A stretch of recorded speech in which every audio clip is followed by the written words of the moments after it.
Hi, నా పేరు Prithvi. Welcome to my channel. ఈరోజు చాలా ఉన్నాయి చెప్పుకోవడానికి. ఎందుకంటే రేపు ఎపిసోడ్ అంతా ఈరోజు చెప్పుకోవాలన్నమాట. ఈరోజు ఎపిసోడ్లో అయితే పెద్దగా ఏమీ లేదు. వీళ్ళందరూ వచ్చారు, యాంకర్స్ వీళ్ళందరూ వచ్చారు. సో రియల్గా ఫస్ట్ స్టార్టింగ్ ఏముందంటే పవన్ కళ్యాణ్ తనూజ మాట్లాడుకుంటారు. బయట తన్నుకు వస్తుంటే వాళ్ళు లోన ఎమోషనల్గా మాట్లాడుకున్నారు. ఎందుకంటే ఇంతవరకు ఈ రోజు వరకే మనం ఉంటాం, రేపటి నుంచి వెళ్ళిపోతాం, ఎవరికెవరు అని ఎమోషనల్గా వాళ్ళు మాట్లాడుకుంటున్నారు. కళ్యాణ్ బాగా ఎమోషనల్గా మాట్లాడుతుంటే తనుజ బయట కలుద్దాం, మనం ప్రాబ్లమే లేదు, మనం బయట కలిసే ఉంటాం అని సర్ది చెప్తుంది. అది వాళ్ళ బాండింగ్ అనమాట అక్కడ. సో బయట మాత్రం తనూజన కళ్యాణ కళ్యాణ తనూజన అన్నట్టుంది. అక్కడ పవన్ కళ్యాణ్ తనూజకి అయితే తనూజ విన్నింగ్ రేస్లో ఉన్నానని తనూజకి తెలుసు, కానీ పవన్ కళ్యాణ్ విన్నింగ్ రేస్లో ఉన్నాడని తెలియదు. ఎందుకంటే టాప్ 5లో ఉన్నాననే తెలుసు.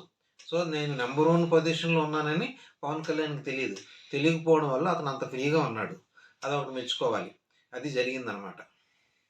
ఈరోజు శివాజీ గారు, లయ్య గారు వచ్చారు సినిమా ప్రమోషన్ కోసం, బిగ్ బాస్ ప్రమోషన్ కోసం కూడా వచ్చారు.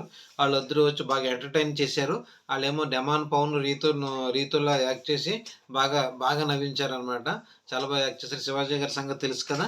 శివాజీ గారు ఎమోషనల్గా చెప్పారు, బిగ్ బాస్ నాకు లైఫ్ ఇచ్చింది ఇదే, దీనివల్ల నేను మళ్ళీ తిరిగి లైఫ్ పొందాను అని బాగా గర్వంగా చెప్పుకున్నాడు ఆయన. సో అదనమాట. ఎందుకంటే ఆ సినిమా ప్రమోషన్‌కి ఈరోజు నేను ఇలా ఉన్నాను అంటే ఒక రకంగా Bigg Boss second inning start చేశానంటే ఒక రకంగా బిగ్ బాసే కారణమని ఆయన ఉద్దేశం. సో నిజంగానే ఆయన సెకండ్ ఇన్నింగ్స్ స్టార్ట్ చేసి బిజీగా ఉండడం అన్నది బిగ్ బాస్ వల్లే. ఆయన ప్లాన్ చేసుకొని వచ్చారు. అది సక్సెస్ అయింది. కొట్టారనమాట. మామూలుగా కొట్టలేదది. ఎక్సలెంట్. ఆ సినిమా ప్రమోషన్ కోసం వచ్చి బాగా ఎంటర్‌టైన్ చేసి ఆయన వెళ్ళిపోయారనమాట. రాజాసాబ్ హీరోయిన్ నిధి అగర్వాల్ లోన్కొచ్చి చాలాసేపు మాట్లాడారు. ఇమానియల్ బాగా కామెడీ చేశాడు ఆవిడతోటి. దాంట్లో బ్లైండ్ ఫోల్డింగ్ ఆట ఆడించడంలో చిన్న కళ్యాణ్‌కి చిన్న దెబ్బ తగిలింది, చూపించాడు దాంట్లో. సో చిన్న దెబ్బ తగిలింది. సో దాంతో బ్లైండ్ ఫోల్డ్ తీసి మామూలుగా ఆడించారు. ఒక గేమ్ ఆడించేసి ఆవిడ సరదాగా ఉండి ఒక పావుగంట సేపు ఉండి వెళ్ళిపోయిందనమాట. ఆయన్ని మెడికల్ రూమ్‌లోకి తీసుకెళ్ళి కట్టించి తీసుకొచ్చారు. చెప్పుకోదగ్గ దెబ్బ కాదు కానీ పర్లేదు, బాగానే తగిలింది. ఆయన కూడా బాగానే వచ్చాడనమాట. అది చెప్పుకోదగ్గ విషయం. నెక్స్ట్ ఎవరంటే యాంకర్ ప్రదీప్ వచ్చాడు. ఆయనకి కూడా చిన్న గేములు లాంటివి పెట్టారు. ఏదో ఎంటర్టైన్ చేయడానికి తప్ప పెద్దగా ఏమీ లేదు. ఆయన కూడా చాలాసేపు ఉండి బయటికి వెళ్ళిపోయారు. తర్వాత శ్రీముఖి వచ్చిందనమాట. ఆ శ్రీముఖి రావడమే డ్యాన్స్ కట్టుకుంటూ వచ్చింది. వచ్చి నేను పంపించిన మా వాళ్ళు ఎవరో సామాన్యులు నా దగ్గర ఇప్పుడు టాప్ 5లో ఉన్నారని గర్వంగా చెప్పుకుంటానని వచ్చింది. ఆ సామాన్యులు డమాన్ పవన్ కళ్యాణ్ అనమాట. నేను పెంచిన పిల్లలు, నేను పంపించిన పిల్లలు ఈరోజు ఈ స్థితిలో ఉన్నారు. నేను చాలా గర్వపడుతున్నాను అని ఆయన ఆనందంగా చెప్పుకుంటూ వచ్చింది శ్రీముఖి. సో ఆవిడ కూడా చాలాసేపు ఉంది, ఎంటర్టైన్ చేసింది. ఈ లోపల బిగ్ బాస్ శ్రీముఖిని స్టోర్ రూమ్ నుండి బయటకు వెళ్ళిపోమన్నారు. అదే అర్థం కాలేదు. అందరికీ డోర్ ఓపెన్ చేసిన ఆయన శ్రీముఖికి మాత్రం స్టోర్ రూమ్ నుంచి వెళ్ళమన్నారు. ఇప్పుడు తర్వాత అర్థమైందనమాట. ఒక 5 మినిట్స్ ఆగి శ్రీముఖిని, ప్రదీప్ ఇద్దరూ కలిసి మళ్ళీ వచ్చారనమాట. ఒక బ్యాండ్ని తీసుకొచ్చి బిగ్ బాస్ హౌస్లో మీరు ఒకళ్ళ గురించి ఒకళ్ళు మీ ఫీలింగ్స్ని ఎక్స్ప్రెస్ చేయమని చెప్పింది శ్రీముఖి. సో ఫస్ట్ ఇమానియల్తో స్టార్ట్ అయింది.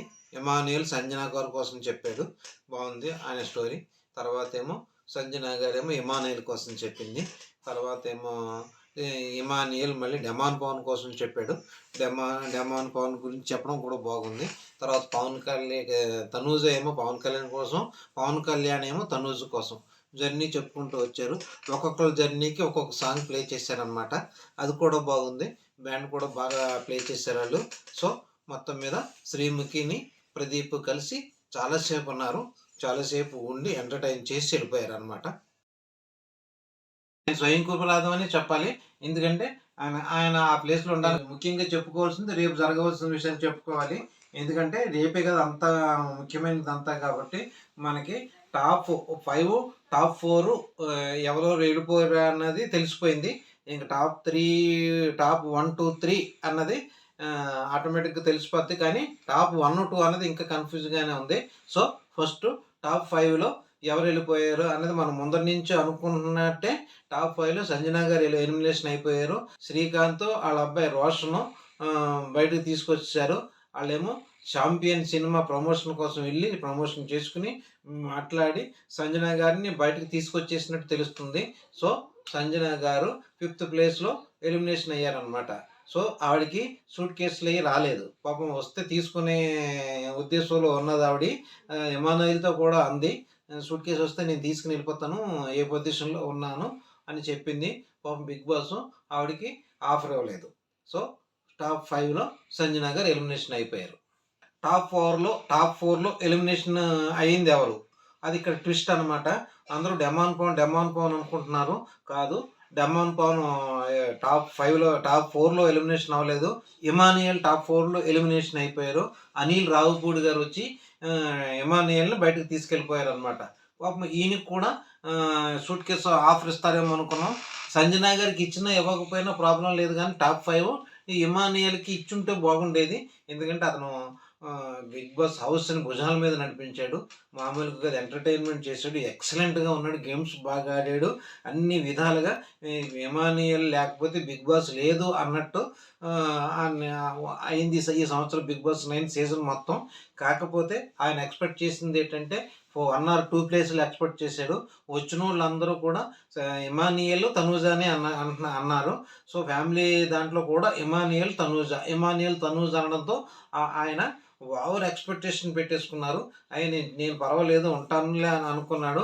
కాకపోతే బిగ్ ట్విస్ట్ ఏంటంటే టాప్ 4లో ఆయన కూడా బయటకు వెళ్ళిపోయారు. ఆయనకి కూడా సూట్ కేసు పంపించలేదు బిగ్ బాస్. ఎందుకంటే ఆయన చేసుకున్నదే, ఎందుకంటే రిస్క్ చేయలేదు, నామినేషన్లోకి రాలేదు. ఎవరు అవినాష్ వచ్చి ఒరే నువ్వు నామినేషన్లోకి రారా బాబు అని చెప్పిన నామినేషన్ అనేసరికి భయపడిపోయి, సో ఇమానియల్ ఇమానియల్ తెచ్చుకున్నట్టు అయింది. సో ఓటింగ్లో 4th ప్లేస్లో ఉండడం వల్ల ఇమానియల్ వెళ్ళిపోయాడు అనమాట. సో అది జరిగింది. ఇంకా టాప్ 3 క్యాండిడేట్స్ ఉన్నారు.